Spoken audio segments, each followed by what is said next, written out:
actually, yung report came from Bloomberg.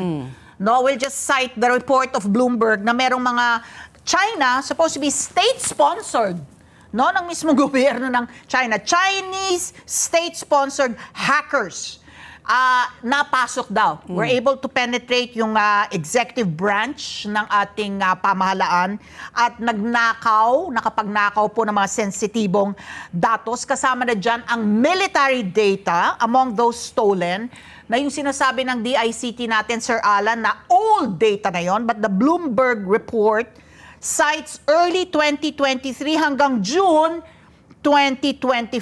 At ito po ay sa gitna ng ating, alam niyo naman, ating tensyon sa pagitan po ng Pilipinas at ng China. Ano po ba ang reaksyon niyo dito? Because DICT through USEC Jeffrey Ian D has denied this Bloomberg report. Thank you, Ho, sa magandang tanong na yan. Ano? Government, there's always a presumption of regularity, no? If government yung magsasalita. However, there are issues that needs to be, questioned or asked. Why is DICT downplaying this incident? Ano? Over and over again, the DICT, the Secretary Uy and Yusek D, always issue the same statement, no, as downplaying these kinds of incidents. The question there is how. And again, if that is the case, then hindi talaga na-hack or wala talagang na-breach, wala talagang nakuha data or information, and that's well and good. They're doing a good job. However, ang tanong dyan, bakit laging-lagi na lang? Lagi na lang ganun yung laging statement. And the next question is, if the gravity of the threat is directed to the Office of the President, directed to the military, and regarding national security, then kailangan nating makita, no, as citizen of this country, na talaga bang ano ba talagang status of vulnerability ng network natin or ng ating infrastructure, lahat, ano. And these questions dapat ibalik din natin sa DICT kasi sila yung nangangalaga ng ating pulisiya, infrastructure, pagdating sa security.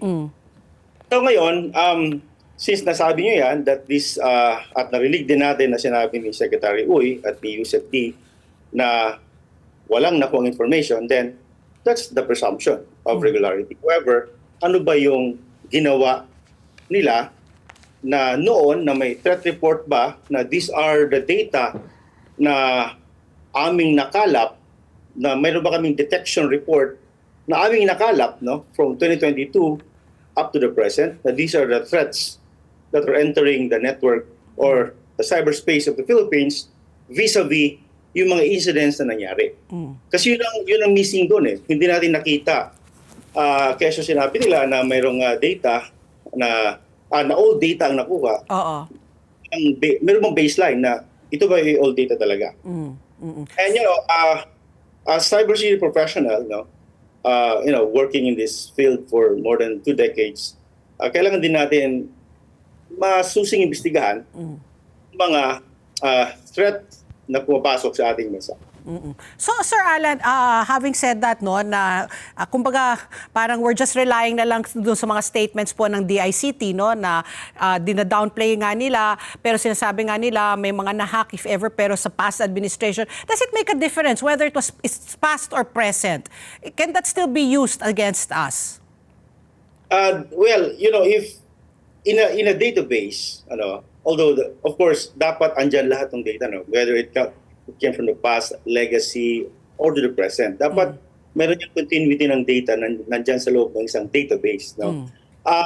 If sabihin man nila, then mag-change ka ng storage, whatever is that, but then the system should have a process that you can still call the data, which is 20 or 30 years ago, right? If you're a government, diba? So, kailangan mong andyan ng data. So, the question there is kasi, if sinasabi ni Secretary Uy na depensahan nila yun at it is an old data, then ang question kasi dyan, ano ang old sa kanila at ano ang new sa kanila na data. No? Kasi the old data, for example, if I'm a police officer, if I'm not yet retired, so andyan pa rin yung data ko, di ba, sa loob. Oo. For example, if I'm a PSG, official, no? Officer. So hindi pa ako retired, andyan pa rin ako sa military. Then andyan pa rin yung data ko, even if 15 years ago. Or Oo. andyan pa rin database yan eh. But the question there kasi is, gaano ka-old ang old? When I heard Secretary Uy said that it is 2018 to 2022 data, and that so wala pa sila doon sa DICT. Yeah. However, I remember when I was with the DICT, 2018 to I was there until 2019. There are APTs din no na or advanced persistent threat na nakaka-affect nung not just the Philippines but other countries in Southeast Asia and global, like the APT-32 or the Lotus and the APT-41 or the Double Dragon, no? And we also have the APT-28 galing sa Russia and APT-33 galing sa Iran and the Lazarus group galing sa North Korea. So these are the APT groups na example, no? Or the advanced persistent threats. So right now, since the claim na the publish is from state-sponsored from China, and they said that wala namang, they will then well and good, no? But then as a practitioner ng cyber, dapat yung national cert natin, which is under the Cybersecurity Bureau, dapat nag-i-issue yan ng threat report, threat monthly or even weekly, na hindi lang mag-issue ng threat report kung meron ng nangyari na insidente na ganito. So that if may sasabihin si Secretary Uy na walang nangyari na breach or whatever's that, meron kang comparative data na pwede mong sabihin, wala kasi ito yung threat na report namin at ito yung mga na-block namin at na-detect namin. Okay. Pero wala nakikita. So that is one of the, I believe na dapat natin tingnan. Let's get together. Sunday 25. Sunday 25.